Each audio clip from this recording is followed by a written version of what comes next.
Parlons cash tous les jours en direct sur Boursorama, toute l'actualité de votre argent. On va parler de l'immobilier avec cette question, le pire est-il derrière nous?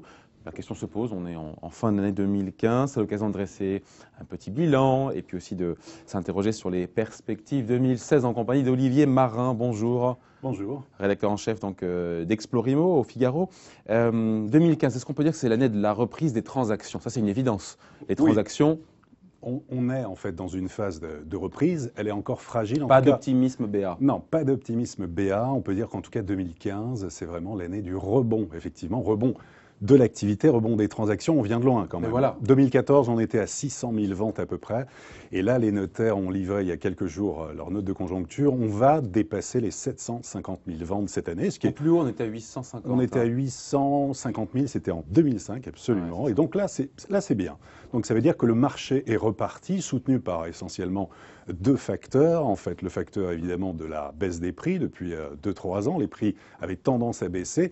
Et puis évidemment, les taux de crédit immobilier très attractifs, autour de 2%, ce qui fait que beaucoup d'acquéreurs sur le marché, et puis certains se sont dit c'est le moment ou jamais, puisque les taux vont sans doute remonter, les prix également, donc allons-y, et ce qui fait qu'on a sans doute une très belle année pour l'immobilier cette année. Alors côté prix... Voilà, côté prix, on est toujours en baisse, mais c'est compliqué de faire des moyennes. En moyenne, on est aux alentours de -2 en France. On est à -2, mais ça ne veut rien dire.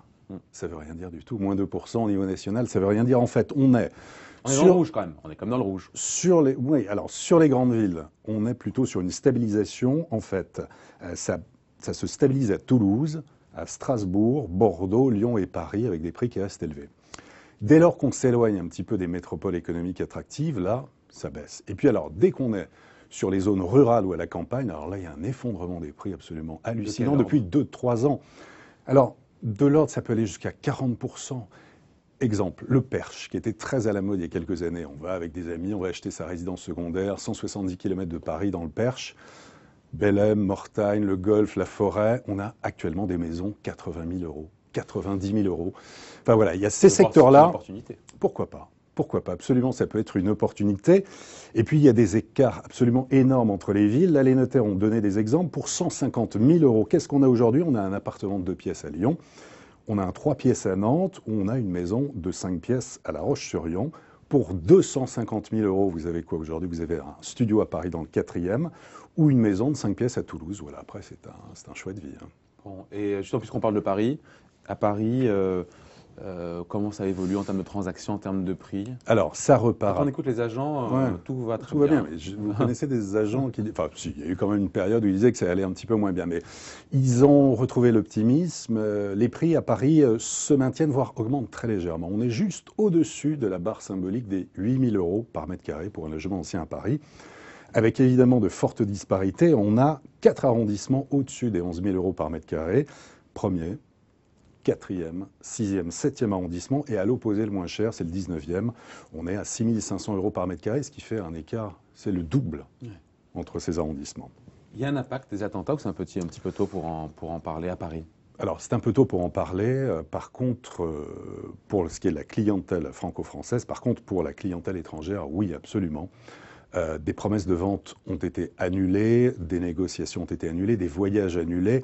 La clientèle étrangère, il faut savoir que 70% des biens de plus de 4 millions d'euros sont acquis par des étrangers à Paris. Et cette clientèle, pour l'instant, elle attend. Elle a levé le pied. Elle a levé le pied. Alors justement, on est un peu dans le rétroviseur, on parle de 2015. Difficile, on n'est pas dans le mar de café de parler de 2016. Les transactions donc, ont repris. Les prix on va dire, sont toujours à -2, même si ça ne veut rien dire au global. Est-ce qu'on a une inversion de tendance qu'on peut imaginer sur 2016 en termes de prix? Alors, en termes de prix, normalement, non. Les taux de crédit tiennent le marché pour l'instant. Ils restent toujours très intéressants. Il faut savoir. Pas vraiment. Hein. Ils ne remontent pas vraiment. Taux fixe moyen. Contrairement à ce qu'on avait dit à chaque fois. Dépêchez-vous, ça va remonter. Complètement, absolument. Ça a incité beaucoup de gens. Pour l'instant, taux fixe moyen sur 10 ans, on est à 1,70. Taux fixe moyen sur 15 ans, on est à 2,20. Taux fixe moyen sur 20 ans, on est à 2,45. On était à 3,45 en 2011. Et un taux fixe moyen sur 25 ans, on est à 2,75%. Bon, et donc sur les prix, qu'est-ce qu'on peut imaginer pour les prochaines? Inversion de tendance, ça reviendrait dans le vert ou pas? Ou non, difficile? ça ne va pas bouger. Il n'y aura pas d'effondrement de prix à attendre. Il y aura pas ni de hausse non plus. Ni des hausses non plus. Donc ça devrait rester stable. Ce qu'il y a sur le marché, ce qui va changer l'année prochaine, sans doute, c'est l'accès des primo-accédants. Le prêt à taux zéro permettant d'avoir jusqu'à 40% de la somme, notamment dans le neuf, ça c'est très important. À partir du 1er janvier 2016, et ça... Merci le gouvernement. Bah oui, c'est bien. Non, mais tous les professionnels attendent, et les jeunes ménages aussi.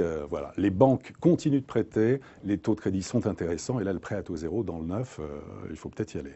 Donc les transactions vont rester à rythme soutenu, mais les prix resteront étals, en moyenne. Absolument. Bon, on en reparle dans un an, peut-être que vous reviendrez avant nous parler, nous en discuter. Allez, merci à vous. Olivier Marin, donc rédacteur en chef d'Explorimo pour Le Figaro. Merci à vous, bonne journée.